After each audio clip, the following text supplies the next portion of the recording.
बिस्मिल्लाहिर्रहमानिर्रहीम, अस्सलाम वालेकुम। मेरा नाम सैयद फैसल शकील है और आज मेरे साथ सारा हसन साहिबा हैं और आप इनको बीबीसी पे भी देखते रहे हैं और वॉइस ऑफ अमेरिका के ऊपर भी देखते रहे हैं। उनकी ये कंट्री कोऑर्डिनेटर रही हैं, मारूफ सहाफ़ी हैं। मेरे साथ इस वक्त मौजूद हैं और इनकी मौजूदगी का फ़ायदा उठा के बहुत ही सेंसिटिव किस्म के टॉपिक्स जो हैं आज वो आपके सामने रखेंगे। पहला जो मामला है वो बलूचिस्तान में गैरत के नाम पे कत्ल। मुझे नहीं पता कि इसको गैरत के नाम पर या गैरत का इसके अंदर ज़िक्र भी करना मौजू है या नहीं है।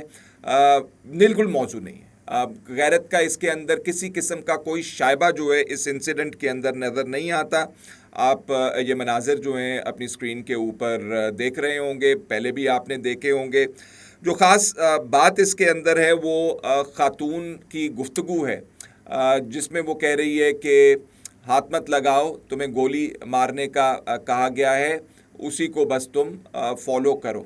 और जिस अंदाज से इस खातून ने अपने ऊपर जो उनके ऊपर फायरिंग की गई है, कोई गिड़गिड़ाया नहीं है, कोई रोया नहीं है, बहुत मुसम्मम एक इरादे के साथ वहाँ पे आई और उनको पता था कि मेरे साथ क्या होने वाला है और उनको वहाँ पे गोलियां मार के मार दिया गया।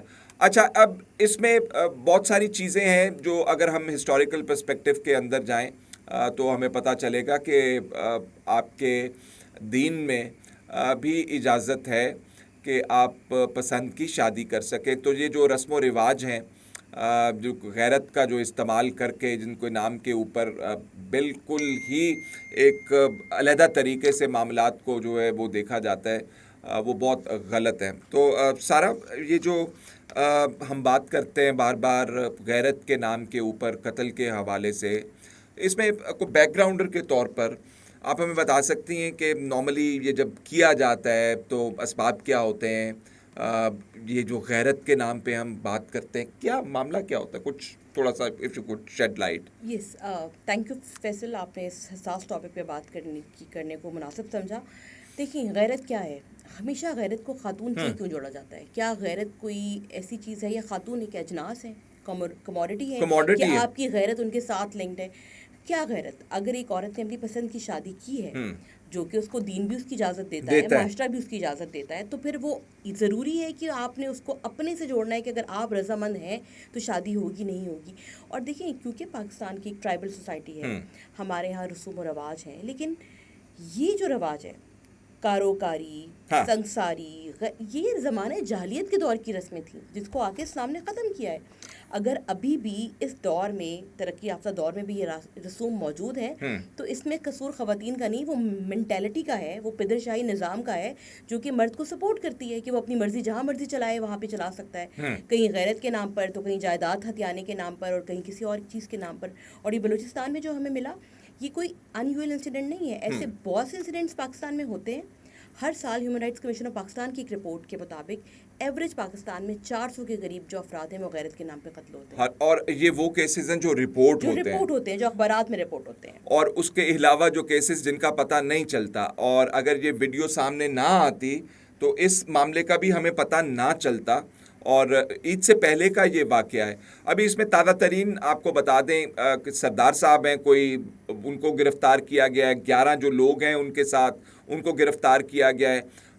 इन खातून का नाम हमारी प्रोग्राम शुरू करने से पहले हमने ये बात डिसाइड की कि नाम हम नहीं देंगे। कुछ डिटेल्स जो हैं स्केची हैं, अभी आ रही हैं, तो हमने मुनासिब समझा कि इसको सीगा राज के अंदर ही फ़िलहाल रखा जाए या इसके ऊपर चह मगोई ना की जाए जब तक डिटेल्स मुकम्मल नहीं आती हैं।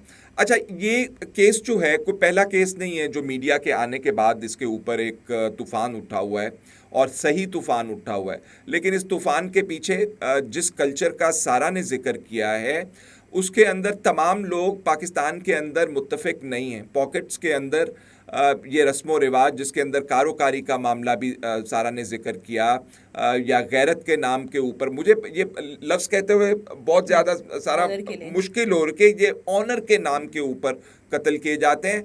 ये कल्चर मौजूद है, इस कल्चर को ख़त्म करने के लिए आपको बहुत एफर्ट करना पड़ेगी। ये सिर्फ सज़ा और जज़ा के मामलात से आगे जाके आपको काम करना पड़ेगा। आपको तालीम जो है लोगों को देनी पड़ेगी, आपको लोगों तक ये सारे कॉन्सेप्ट्स जो हैं इनके खिलाफ मवाद लेकर जाना पड़ेगा। अगर 1400 साल पहले रसूल पाक को रिश्ता भिजवाया जाता है एक खातून की तरफ से जो खातून कारोबार करती है, तो आप किस किस्म की गुंजाइश जो है अपने माशरे के अंदर ढूंढ रहे हैं कि आप ख़वातीन को ऑनर के नाम के ऊपर और इस नाम के ऊपर कत्ल कर सकें? गलत रिवायत है। फैसल, मैं ऐड करना चाहूँगी, आपने कहा ना कि गैरत वाबस्ता है, स्टेट का रोल भी इसमें बहुत इंपॉर्टेंट है। स्टेट का रोल क्यों इंपॉर्टेंट है? चलें, ये तो एक बलूचिस्तान के पसमानदा इलाके की खातून थी, वीडियो सामने आ गई तो बहुत शोर शराबा हुआ और अरेस्ट हो गए। कंदील बलोच को हम नहीं भूल सकते। बिल्कुल ठीक बात। कंदील बलोच एक प्रोमिनेंट खातून थी, उनकी फॉलोइंग थी, उनको उनके भाई ने मारा, केस भी चला और फिर क्या हुआ, मुजरिम छूट गया क्योंकि मुद्दईयत में रियासत नहीं थी, वालिदैन थे और वालिदैन ने अपने बेटे को बचा लिया। तो कहाँ गया रियासत, कहाँ गई एक औरत को सपोर्ट करने के लिए? वो स्ट्रक्चर कहाँ गया जो एक माशरे में बनाया जाता है हर शहरी की हिफाजत का? तो यहाँ पे स्टेट का भी किरदार बहुत इंपॉर्टेंट है और मीडिया का किरदार भी सत्य इंपॉर्टेंट है कि 2 दिन तक स्टोरी को अलाइव नहीं रखना, उसके बाद खामोश नहीं होना, इसका फॉलोअप भी करना है। बिल्कुल ठीक, लेकिन हमने देखा सारा इन मामलात के अंदर फॉलोअप्स होते हैं जो कि इस मीडिया के अंदर इस तरह आ जाता है, फिर उसको फॉलोअप किया जाता है और वी विल मेक श्योर, हम कोशिश करेंगे कि इसका क्या अंजाम होता है, हुकूमत इसको कैसे फॉलोअप करती है। जो आम तौर पर इन्फ्लुएंस जो है वो इन मामलात के अंदर प्रिवेल करता है, उसको क्या हो रहा है क्या नहीं हो रहा, we will take care of that और we will provide you with details. हमें आपको डिटेल्स देते रहेंगे। अच्छा, नूर मुकद्दम का मामला सारा आपको याद होगा और कल मैं रात को उसकी खबर पढ़ रहा था कि उनका जो कातिल है उसको मर्सी पिटिशन के लिए सदर के पास आखिरी इख्तियार जो है अदालतों के बाद सदर पाकिस्तान को आइन के अंदर दिया गया है कि एक बंदा जिसकी तमाम अपीलें अदालतों से फारिग हो जाएं उसके बाद वो सदर के पास जा सकता है और उसको मर्सी पिटिशन कहा जाता है और सदर के पास फिर इख्तियार होता है कि वो उसका केस देख के उसको माफ़ी पार्डन दे दे या ना दे।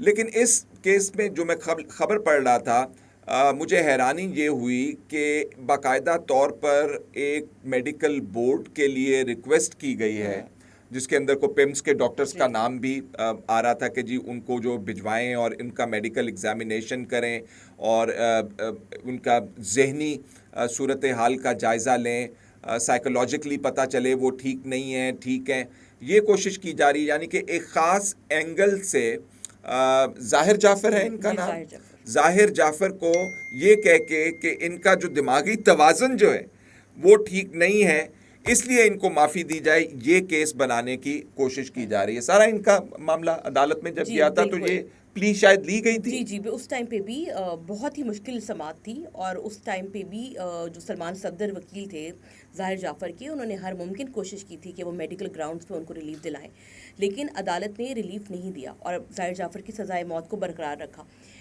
उस समाअत के दौरान मैंने एक हियरिंग अटेंड की थी, मुझे याद है किस तरह से नूर मुकद्दम जो भी दुनिया में नहीं रही, उनकी कैरेक्टर असैसिनेशन की गई थी कि वो क्यों थी, वो क्या था, कैंपेन रन की गई, कैंपेन रन की गई थी, लेकिन खैर सैनिटी प्रिवेल और उनकी सज़ा बरकरार रही। अब क्योंकि ज़ाहिर जाफ़र का ताल्लुक एक प्रोमिनेंट इन्फ्लुएंशियल फैमिली से है, लेकिन जब उन्होंने एक जुर्म कमिट किया था उस वक्त भी वो बिल्कुल ठीक थे, जब भी तो उन्होंने एक बेहमाना तरीके से, एक हॉरिफिक तरीके से खातून को कत्ल किया।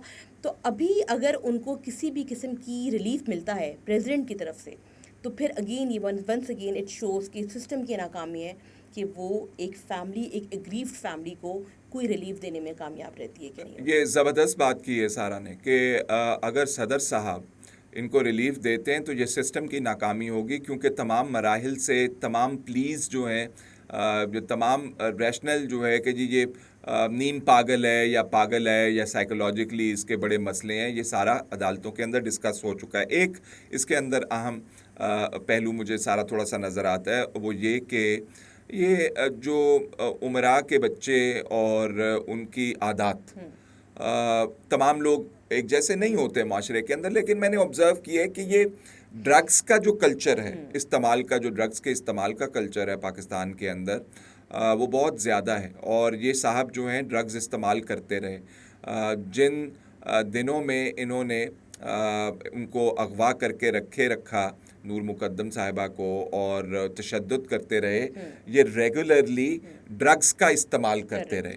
तो आप अगर ड्रग्स के इस्तेमाल को बेदरेक करते रहें और वालिद साहब जो हैं आपको वो बग़ैर रोके सोचे समझे पैसा जो है वो वाफिर मिक़दार में फ़राहम करते रहें, आपकी हरकात व सकनात के ऊपर वो बिल्कुल नज़र ना रखें, आपको खुली छूट हो कि आपके पास घर भी है, आपके पास बंगला, गाड़ी, नौकर, वसाइल, और आपकी काबिलियत क्या है? काबिलियत ये है कि आप ड्रग्स करते हैं, काबिलियत ये है कि आप पूरे इस्लामाबाद में अपने एक ख़ास एटीट्यूड की वजह से, पैसे की वजह से, पार्टी गोअर की वजह से आप जाने जाते हैं, ये काबिलियत है आपकी। तो गुजारिश ये है कि ये जो ड्रग्स के ज़रिए खुशी तलाश करना, ये जो एक कल्चर सा बनता जा रहा है कि अब हम क्या करें, किस तरह पार्टी करें, टाइम किस तरह गुजारें, वक्त को मेरा ख्याल है मुस्बत तरीके से गुजारने के बहुत मौके मौजूद हैं इस मुल्क की।